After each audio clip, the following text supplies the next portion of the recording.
नमस्कार, बहुत बहुत स्वागत है आपका। NSC 9 न्यूज देख रहे हैं आप। मैं हूं आपके साथ नया और इसी के साथ करते हैं बुलेटिन का आगाज।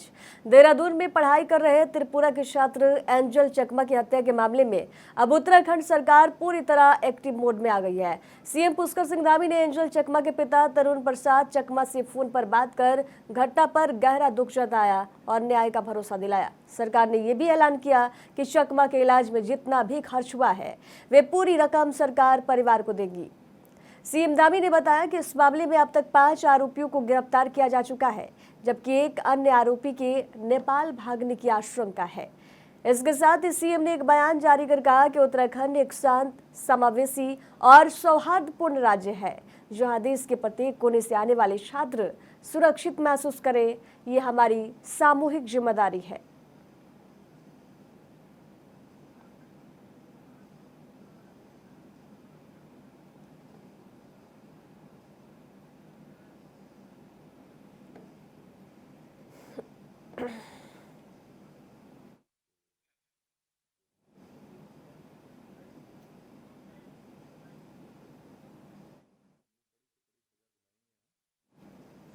कर्नाटक में सत्तारूढ़ कांग्रेस के लेकर शीर्ष पद को लेकर बनी अनिश्चितता खत्म होने का नाम नहीं ले रही है। पिछले दिनों मुख्यमंत्री सिद्धारमैया और उप मुख्यमंत्री DK शिवकुमार ने आपस में मुलाकात की, सरकार में सब कुछ सामान्य होने की बातें कही थी। हालांकि इसके बावजूद सियासी गलियारों में सीएम पद को लेकर चर्चा का दौर जारी रहा। अब कांग्रेस के विधायक इकबाल हुसैन ने एक बार फिर से यह दावा कर दिया है कि शिव कुमार अगले साल जनवरी की शुरुआत में राज्य के मुख्यमंत्री बनेंगे। आपको बता दें कि इकबाल हुसैन रामनगर से विधायक हैं और उन्हें शिव कुमार का समर्थक माना जाता है। इसी महीने की शुरुआत में ही राज्य में मुख्यमंत्री बदले जाने की तारीख 6 या 9 जनवरी बताई थी। उन्होंने एक बार फिर अपने उस दावे को दोहराया है।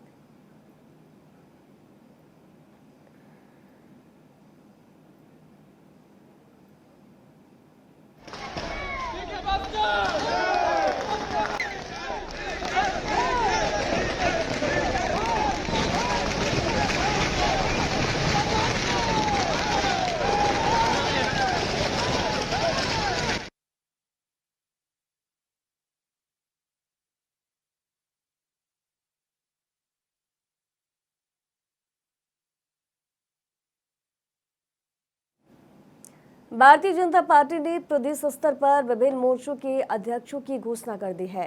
पार्टी ने संगठनात्मक विस्तार के तहत युवा, SC, ST, OBC, किसान और अल्पसंख्यक मोर्चों के नए प्रदेश अध्यक्ष नियुक्त किए हैं। भाजपा ने शंकरलाल गोरा को युवा मोर्चा का प्रदेश अध्यक्ष बनाया है। पूर्व सांसद निहाल चंद मेघवाल को SC मोर्चा की जिम्मेदारी सौंपी गई है। वही विधायक गोपीचंद मीना को ST मोर्चा का प्रदेश अध्यक्ष नियुक्त किया गया है। OBC मोर्चा की कमान महेंद्र कुमावत को दी गई है। पूर्व केंद्रीय मंत्री कैलाश चौधरी को किसान मोर्चा का प्रदेश अध्यक्ष बनाया गया है। इसके साथ ही हमीद खां मेवाती को अल्पसंख्यक मोर्चा का प्रदेश अध्यक्ष नियुक्त किया गया है।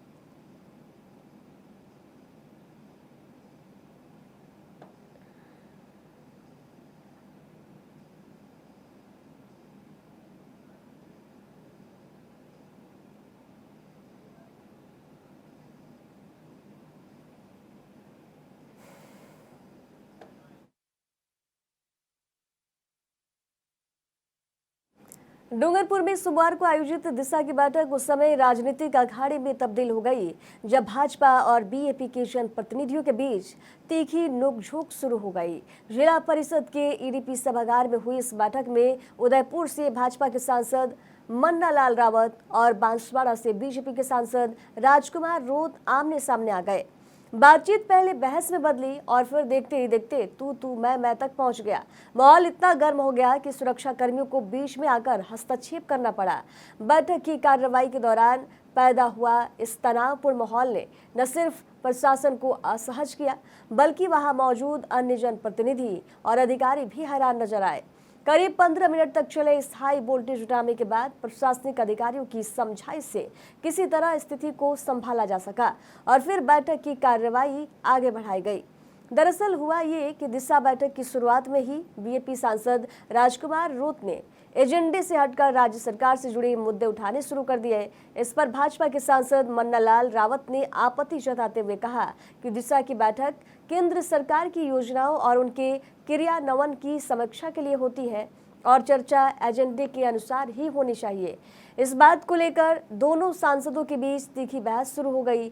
माहौल उस समय और बिगड़ गया जब विधायक उमेश डामोर ने सांसद मन्नालाल रावत को खुले तौर पर धमकी देते हुए कहा कि अगर लड़ाई करनी है तो बाहर आ जाना। इस बयान के बाद सदन में हड़कंप मच गया और बैठक की व्यवस्था पूरी तरह बिगड़ गई। मौके पर मौजूद प्रशासनिक अधिकारियों और अन्य सदस्यों ने दोनों पक्षों को शांत कराने का प्रयास किया। काफी मशक्कत के बाद ये मामला शांत हुआ।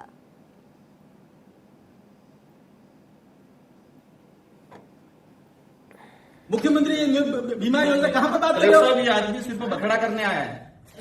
हम आदमी नहीं, हम जनप्रतिनिधि दिए जाते। आदमी क्या होता है? कैसे बोल रहे हो? दिशा की बैठक में दिशा के गाइडेंस चाहिए। क्या होते?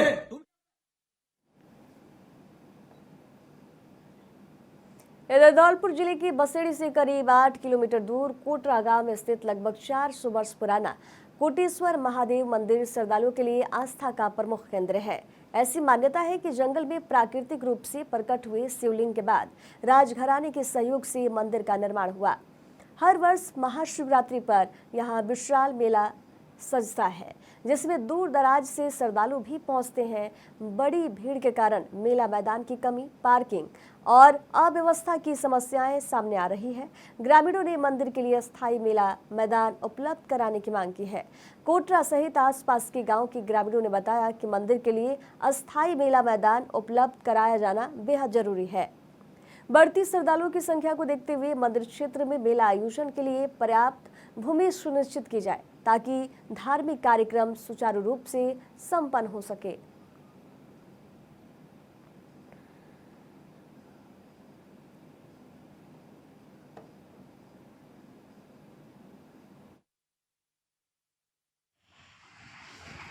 कोटेश्वर महादेव ब्याला मोड़ से 5 किलोमीटर अंदर है और प्राचीन मंदिर है।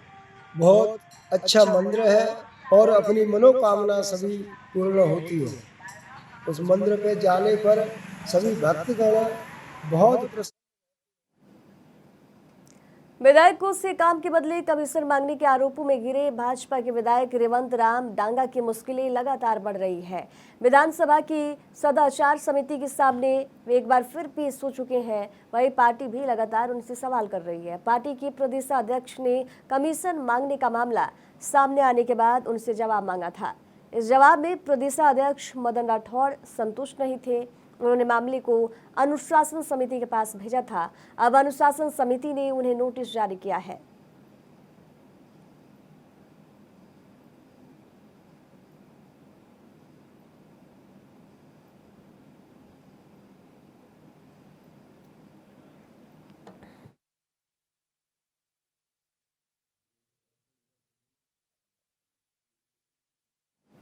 अल्फा क्रिकेट अकादमी द्वारा आयोजित प्रथम अल्फा अंडर 14 कप का शुभारंभ 29 दिसंबर 2025 को हुआ। पहले मैच में अल्फा क्रिकेट अकादमी ने बीएन क्रिकेट अकादमी उदयपुर को 46 रनों से हराया। अल्फा की ओर से एकलव दुत ने 84 रन बनाए, जबकि ईशान शर्मा ने 5 विकेट लिए। दिन के दूसरे मैच में लक्ष्य क्रिकेट अकादमी ने रॉयल क्रिकेट अकादमी को पराजित किया। रॉयल क्रिकेट अकादमी की टीम 49 रनों पर सिमट गई। लक्ष्य ने बिना विकेट गंवाए लक्ष्य हासिल किया, जिसमें प्रियांशु माली ने 32 रन बनाए। पहले मैच की man of the match Eklavya Dut और दूसरे मैच के man of the match Garbit Kaushik रहे। दोनों को अल्फा इंटरनेशनल अकादमी के डायरेक्टर अर्पित कटारिया द्वारा सम्मानित किया गया।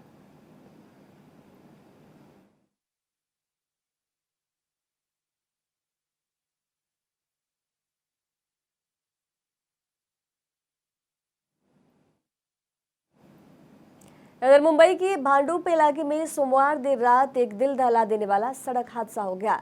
एक BEST बस अचानक बेकाबू होकर लोगों को कुचलना शुरू कर दिया। इस दर्दनाक हादसे में 4 लोगों की मौत हो गई है।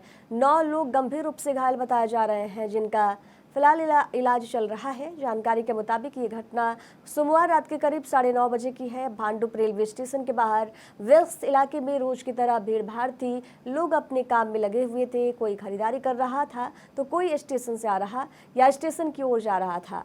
इसके अलावा वहां से गुजरने वाले लोगों की भीड़ तो ही थी। इसी बीच अचानक से वहां से गुजर रही बेस्ट बस बेकाबू हो गई, जिसके कारण यह हादसा हुआ।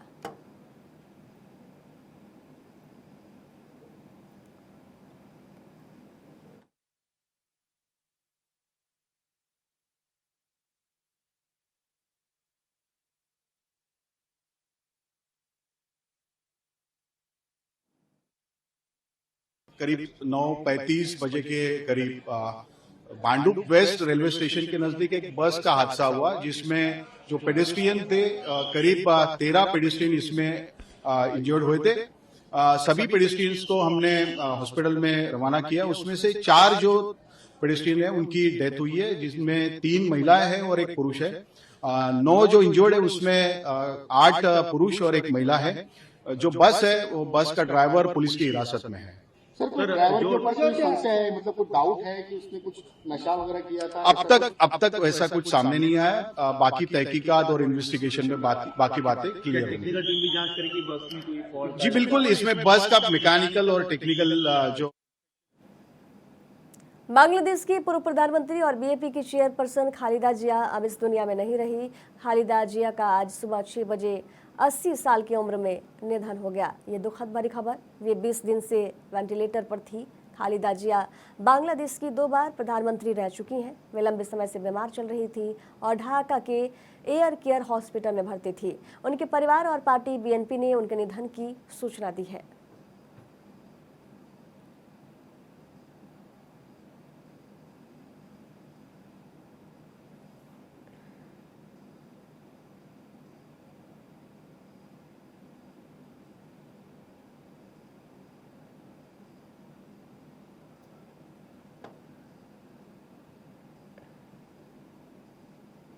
नए साल से पहले देश भर के धार्मिक स्थलों पर भक्तों का सैलाब सा उमड़ा पड़ा रहा। वही पर्यटन स्थलों पर भारी संख्या में टूरिस्ट पहुंच रहे हैं। अयोध्या में रामलला और काशी में बाबा विश्वनाथ के दर्शन किए गए। 2-2 किलोमीटर लंबी लाइनें लगी हैं। बांके बिहारी मंदिर प्रबंधन ने 5 जनवरी तक वृंदावन न आने की अपील की है। राजस्थान के सीकर में खाटू श्याम जी की 1.5 से 2 घंटे में श्रद्धालुओं को दर्शन हो रहे हैं। बढ़ती भीड़ के चलते मध्य प्रदेश के ओंकारेश्वर ज्योतिर्लिंग मंदिर में वीआईपी दर्शन बंद कर दिए गए हैं।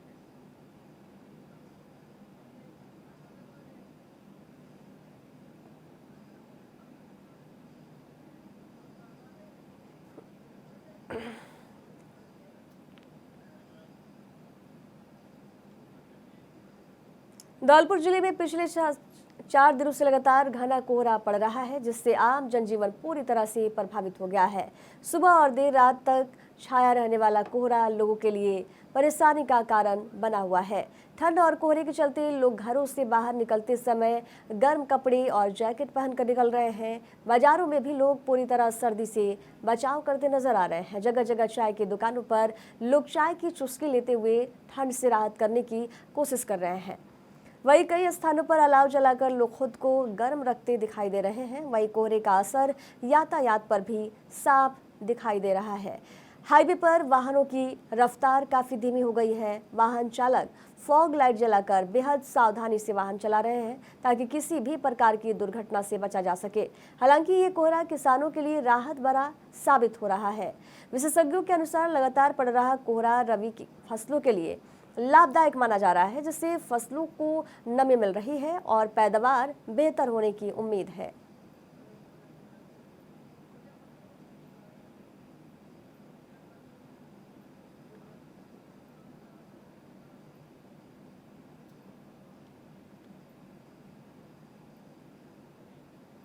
दिल्ली में देश के व्यापारिक भविष्य को नई दिशा देने के उद्देश्य से 1 से 4 मई तक भारत मंडपम में 4 दिवसीय भारतीय व्यापार महोत्सव का आयोजन किया जाएगा। इस महोत्सव में देश भर से लाखों व्यापारियों के शामिल होने की उम्मीद जताई जा रही है। आयोजन को लेकर आयोजित प्रेस कॉन्फ्रेंस में बताया गया कि महोत्सव में 2000 से अधिक स्टॉल और प्रदर्शनी लगाई जाएंगी, जिनके माध्यम से करीब 2 लाख से ज्यादा व्यापारियों को एक साझा मंच से जोड़ा जाएगा। यह आंदोलन केवल उत्पादों की प्रदर्शनी तक सीमित नहीं रहेगा, बल्कि व्यापारिक चुनौतियों, नई संभावनाओं और भविष्य की रणनीतियों पर मंथन का प्रमुख केंद्र बनेगा। कैट की राष्ट्रीय महामंत्री और भाजपा सांसद परवीन खंडेलवाल ने कहा, ये महोत्सव देश के व्यापारिक तंत्र को मजबूत करने की दिशा में महत्वपूर्ण कदम है। उन्होंने ये भी बताया कि व्यापारियों की समस्याओं, संगठन को सशक्त बनाने और भविष्य की रणनीति पर गंभीर चर्चा होगी। साथ ही प्रधानमंत्री नरेंद्र मोदी के स्वदेशी बेचो, स्वदेशी खरीदो के संदेश को जन जन तक पहुंचाने के लिए स्वदेशी संकल्प रथ यात्रा भी निकाली जाएगी।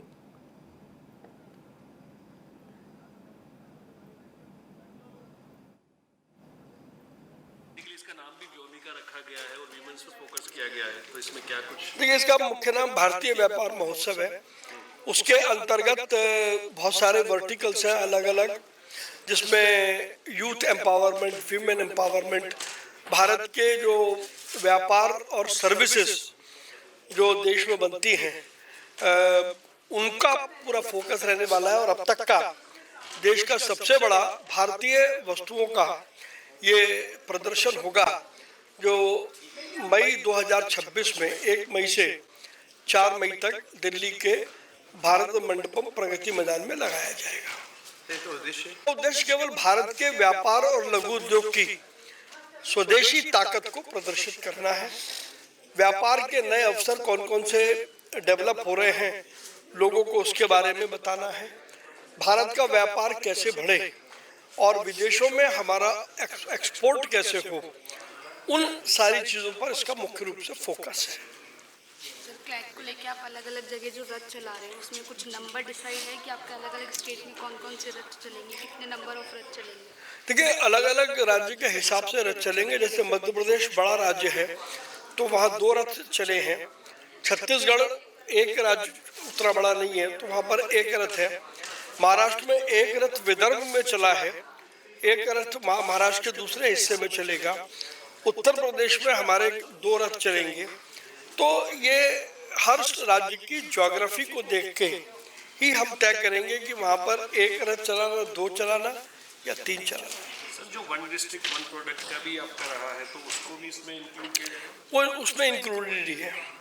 जो माननीय प्रधानमंत्री जी ने 1 डिस्ट्रिक्ट 1 प्रोडक्ट की बात करी है, उन सबका दर्शन आपको इस भारत व्यापार महोत्सव में मिलेगा। होने जा रहा है व्यापारियों का, इसको लेकर क्या कुछ कहेंगे? इसको लेकर जैसा कि अभी प्रवीण खंडेलवाल जी जो हमारे कैट के ऑल इंडिया जनरल सेक्रेटरी हैं, उन्होंने बहुत ही अच्छा पावर पॉइंट प्रेजेंटेशन दिलाया और उसमें एक एक चीज़ की डिटेलिंग में बताया कि किस तरीके से ये एक तरह से शो ऑर्गेनाइज किया जा रहा है। ये मेला नहीं है और ये B2B शो होगा। और इसीलिए कहा जाता है कि देश 5 ट्रिलियन इकोनॉमी को बनने जा रहा है और 2047 का विकसित भारत जैसा जो मोदी जी बताते हैं, ये कोई बहुत दूर नहीं है। ये चीज़ें जिस तरीके से हमारे देश के प्रधानमंत्री काम कर रहे हैं और अपनी टीम से काम करवा रहे हैं, तो बहुत जल्दी हम हमारे देश को बहुत समृद्ध, बहुत खुशहाल और आने वाले टाइम में ऐसा लगता है कि एम्प्लॉयमेंट। न्यू ईयर 2026 के स्वागत को लेकर जयपुर पुलिस पूरी तरह अलर्ट मोड पर है। जश्न के दौरान शराब पीकर वाहन चलाने, हुड़दंग और ट्रैफिक नियम तोड़ने वालों के खिलाफ सख्त कार्रवाई की तैयारी कर ली गई है। जयपुर पुलिस ने स्पष्ट किया है कि न्यू ईयर सेलिब्रेशन के दौरान नो ड्रिंक एंड ड्राइव नीति पर 0 टॉलरेंस बरती जाएगी। शहर के प्रमुख क्लबों, होटलों और पार्टी जोन के बाहर पुलिस बल और निजी बाउंसरों की तैनाती की जाएगी। इसके साथ ही सीसीटीवी कैमरों के माध्यम से 24 घंटे निगरानी रखी जाएगी ताकि किसी भी अव्यवस्था पर तुरंत कार्रवाई हो सके। खास बात यह है कि नशे में धुत लोगों को सड़क पर भटकने से रोकने के लिए पुलिस उन्हें ई रिक्शा के जरिए सुरक्षित घर पहुंचाने की व्यवस्था भी करेगी। पर्यटकों की भारी भीड़ को देखते हुए ट्रैफिक नियमों का सख्ती से पालन कराने के निर्देश भी दिए गए हैं और विशेष चेकिंग अभियान चलाया जाएगा। जागरूकता के लिए जयपुर के ऐतिहासिक अल्बर्ट हॉल पर पुलिस ने एक अनोखा अभियान भी चलाया। यहाँ सभी पुलिसकर्मी एक साथ एकत्र हुए और जागरूकता एक्ट के माध्यम से लोगों को संदेश दिया। इस मौके पर मशहूर कलाकार पीके मस्त भी मौजूद रहे, जिन्होंने अपने मजाकिया अंदाज में लोगों को समझाया कि शराब पीकर वाहन चलाने पर न्यू ईयर जेल में ही मनाना पड़ सकता है। हंसी मजाक के साथ किए गए इस संदेश को पर्यटकों और स्थानीय लोगों ने खूब सराहा और जयपुर पुलिस की इस पहल की तारीफ भी की।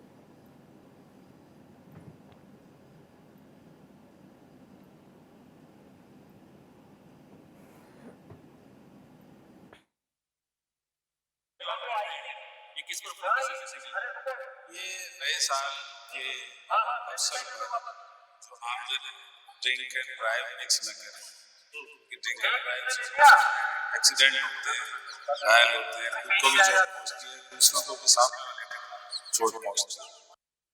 ड्रिंक एंड ड्राइव मिक्स न करें, इस संदेश के लिए तो ट्रैफिक पुलिस इसको हेड शूट करती है। जी हाँ, ट्रैफिक पुलिस का हेड शूट करती है। इसमें जो ड्रिंक एंड ड्राइव की बात हो रही है, सर क्या ऐसा प्रोविजन होता है यही ना उस दिन क्या उधर से भी, क्योंकि ये सांप निकलने के बाद में लकीर पीटने वाली बात नहीं होगी। ऐसा है ड्रिंक एंड ड्राइव के लिए हम पुलिस ट्रैफिक पुलिस यही कह सकती है, संदेश दे सकती है और सुझाव दे सकती है कि भाई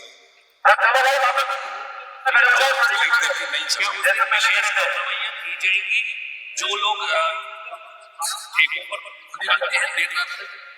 बिल्कुल कार्रवाई की जाए, उसमें ऐसा है समझाइश भी की जाए, समझाइश के साथ साथ जांच जरूर पड़ेगी। कोई नियमों का उल्लंघन करता है तो समझाइश के साथ साथ उनके नियमों के अनुसार कार्रवाई।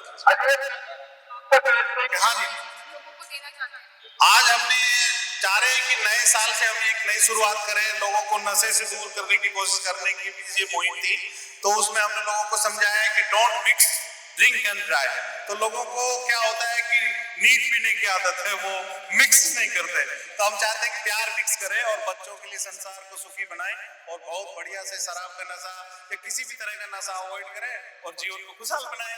और ये काम हम सबके साथ मिलने से ही होगा। तब मीडिया इसमें बड़ा अहम रोल अदा करता है, क्योंकि हम चले तो आंधियां क्या तूफान संग में चल पड़ेंगे, सागरों की बात क्या हिमगिरी भी ढल पड़ेंगे। ये ना सोचे ये निशाएं पथ हमारा रोक लेंगी, हम चले तो हम ढले तो सूरज हजारों चल पड़ेंगे। तो सब सूरजों को जलना होगा और नशे को भागना होगा, उसको राख कर देंगे। किस तरीके से समझाना चाहिए कि इस न्यू ईयर में नशा ना करें, उसकी शुरुआत। तो यही बात मैं उन सबको कहता हूँ कि जिनकी घर में छवि अच्छी होती है वो भी नशा कर लेते हैं। तो घर वालों की तरफ से उनको यही संदेश होना चाहिए कि हम आपको रब समझते हैं, आप हमें कब समझते हैं। तो अपने घर की भावनाओं को समझे और देश को बिल्कुल नशा मुक्त कर दें। ठीक है जी। खबरों के सफर में दीजिए जाने की इजाजत। देखते रहिए NSC 9 न्यूज। नमस्कार।